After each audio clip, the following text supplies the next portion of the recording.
మా ఛానల్స్ లో వ్యాపార ప్రకటనలు, ఇంటర్వ్యూల కొరకు మాకు వాట్సాప్ మెసేజ్ చేయండి 7799978978. నమస్తే గురుగారు. శ్రీమాత్రే నమః. పెళ్ళయి భర్తని కోల్పోయిన స్త్రీలు శుభకార్యాలకు వెళ్ళకూడదు, లేదు బొట్టుని పూలని ధరించకూడదు అనేవి కొన్ని శాస్త్రం ప్రకారం అవి నిజంగా ఉన్నాయా, లేకపోతే ఇప్పుడు అసలు ఎవరు వాటిని అనుసరించట్లేదు? వాటిపైన ఏంటి అసలు శాస్త్ర ప్రకారం ఏం చెప్తున్నాయి? శాస్త్రం చెప్తున్నటువంటి విషయం ఏమిటంటే, మీరు పాతకాలం ఉత్తరాలు రాసుకునేటప్పుడు మీరు చూసే ఉంటారు, మీకు తెలుసో తెలీదో నాకు ఐడియా లేదు.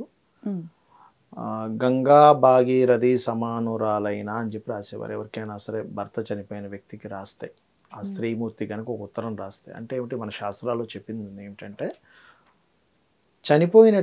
భర్త చనిపోయినటువంటి స్త్రీ గంగాదేవితో సమానం, అంటే అంత పవిత్రురాలని చెప్పారు. అయితే మరి ఎందుకంటే పాతకాలంలో వైట్ శారీ, ఒక బొట్టు లేకుండా, ఒక గాజులు లేకుండా ఎందుకు ఉండేవారంటే, ఈవిడ చాలా పెద్ద అసెట్ని కోల్పోయింది. సో ఈవిడ ఇంకా మనం అస్సలు కించిత్ మాట కూడా అని బాధ పెట్టకూడదు అనే విషయం ఎట్లా తెలుస్తుంది? ఆవిడ డ్రెస్సింగ్ స్టైల్లో తెలుస్తుంది. ఒక పోలీస్ వ్యక్తిని ఎట్లా తెలుస్తుంది? మాకు పోలీస్ డ్రెస్ వేసుకుంటే తెలుస్తుంది, ఓ లాయర్, డాక్టర్ తెలుస్తుంది. ఆ డ్రెస్ స్టైల్ ఇస్తేనే కదా వాళ్ళకి అర్థమవుతుందని అట్లా చెప్పేవారు. కానీ ఎక్కడా కూడా వాళ్ళు అంటే ఏంటంటే, ఒకటి ఇక్కడ పువ్వులు ధరించవచ్చా ధరించకూడదా, బొట్టు ధరించవచ్చా ధరించకూడదా అంటే వాళ్ళు ఇది అని తెలియజేయడం కోసం పెట్టిందే కానీ అదేదో పాపమనో దోషమనో కాదు. ఓకే, వాళ్ళు ధరించకుండా ఉంటే ఓకే, పాపం ఇప్పుడు చాలా పెద్ద అసలు కోల్పోయింది, పార్ట్నర్ని కోల్పోవడం అంటే సగ శరీరాన్ని కోల్పోయినట్టు కదా. కాబట్టి ఈవిడికి మనం మొదటి ఇది ఇవ్వాలి. ఏదైనా కానీ ఆవిడకి ప్రత్యేకమైన స్థానం ఇచ్చి ఆవిడకి ఎక్కడా కూడా ఆవిడ బాధపడేటువంటి మాటలు, కించిపడేటువంటి మాటలు మాట్లాడకూడదు. ఇప్పుడు ఎగ్జాంపుల్, భర్త చనిపోయాడు అనుకో, ఏమ్మా మరి మీ పిల్లలకి ఎప్పుడు పెళ్లి చేస్తున్నావు, బాధకరమైన విషయం అది. ఆవిడ ఫైనాన్షియల్ స్టేటస్ ఎట్లా ఉందో ఏమిటో తెలియదు కదా. చాలామంది తెలియక ఏం చేస్తారు, భర్త లేకపోతే చేసుకోలేనిటువంటివన్నీ క్వశ్చన్ వేస్తుంటారు. ఇప్పుడు ఎలా ఉంటుందమ్మా అమ్మాయికి, గాయపడుతుంది కదా. అందుకని అది అర్థం అవడానికి ఆ డ్రెస్సింగ్ ఇచ్చారు. First point number 1. రెండవది ఏమిటి అంటే, ఎక్కడా కూడా భర్త చనిపోయిన స్త్రీ తక్కువ కాదు అనేటువంటి విషయాన్ని అమ్మవారు తన అవతారాల్లో చెప్తుంది. మనకి ధూమావతి అని ఒక అవతారం ఉంటుందమ్మా. ధూమావతి అవతారం మీరు దశమహావిద్యలో వస్తుంది.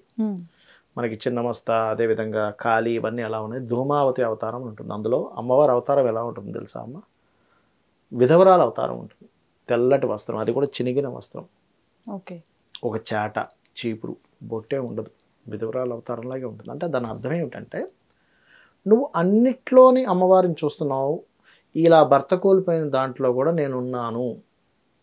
ఎందుకంటే లలితా సహస్రనామాల్లో ప్రతి దాంట్లో నేను ఉన్నానని చెప్తుందిగా అమ్మవారు. అంటే నువ్వు ఇక్కడ కూడా నువ్వు అమ్మవారిని చూడు అని చెప్పడం. మనకు తెలియక అజ్ఞానంలో ఈవిడ విధవరాలు, ఈవిడ ఇది కరెక్ట్ కాదు అని మనం ఒక అజ్ఞానంలో చూస్తున్నాము. కానీ శాస్త్రం ఎక్కడా కూడా అలా చెప్పలేదు. అలా అయ్యేటట్టు అయితే ధూమావతి అమ్మవారు ఎందుకు అవతారం ఎత్తుతుంది అమ్మవారు అనేది ఒక్కసారి మనం అర్థం చేసుకోవాలి. ధూమావతి స్వరూపం మీరు చూడండి, నెట్లో కొట్టండి ధూమావతి ఎలా ఉంటుందో. ధూమావతిని ఎవరైనా సరే సాధన చేస్తే వాళ్ళ కష్టాలు, ఆవిడ చీపురు చాట అంటే అర్థం ఏంటంటే తూడ్చి ఎత్తేయడం అనమాట.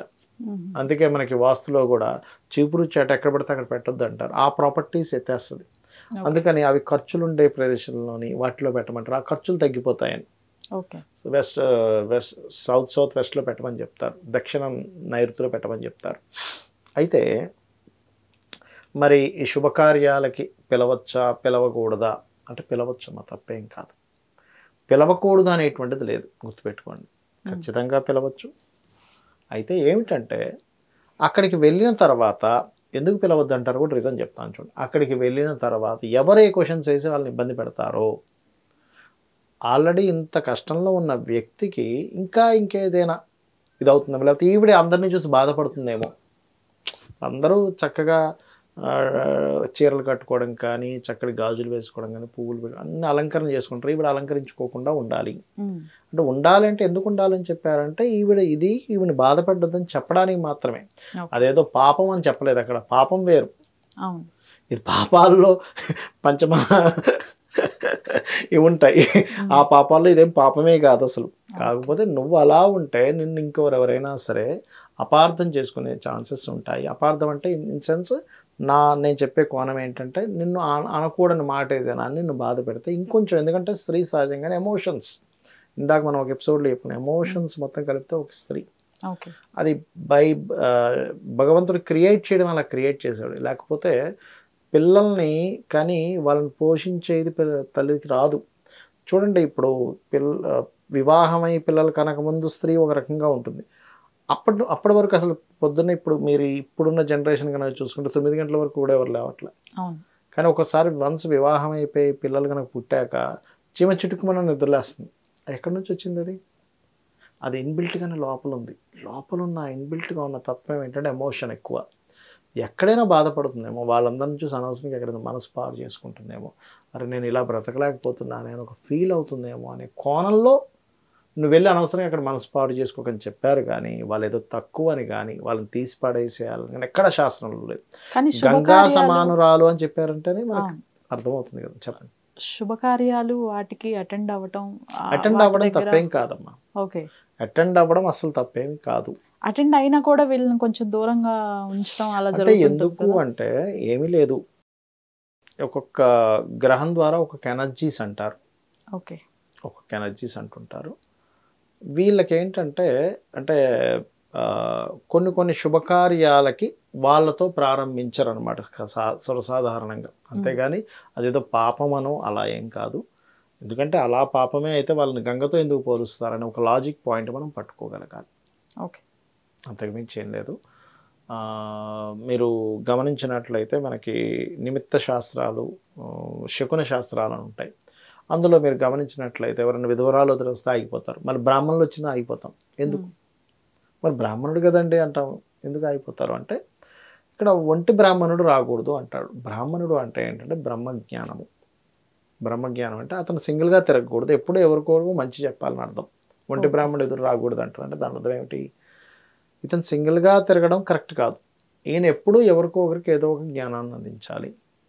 అదేవిధంగా ఈవిడ ఎదురు రావడాన్ని ఎందుకు అలా చెప్తారు అంటే ఇక్కడ లాజికల్గా ఆలోచిస్తే ఆవిడ ఎప్పుడు కూడా ఒంటరిగా ఉండడం అనేటువంటిది, ఆవిడ ఎమోషనల్గా ఏమైనా బాగోలేదు అనుకోండి, సింగిల్గా తిరుగుతుంది. ఎప్పుడైనా ఇదని చేసుకోవచ్చు కదా, కొంతకాలం వరకు ఆవిడ అలవాటు అయ్యే వరకు సమాజంలో అన్నట్టుగా ఆవిడ ఒంటరిగా రావడం అనేటువంటిది కరెక్ట్ కాదు అనేటువంటి కూడా చెప్తుంటారు శాస్త్రాలు. అంతేగాని ఆవిడ శుభకార్యాల్లో పాల్గొనడం ఇదేదో పాపం అని కానీ దోషం అని కానీ అసలు రాకూడదని కానీ ఏమీ లేదు.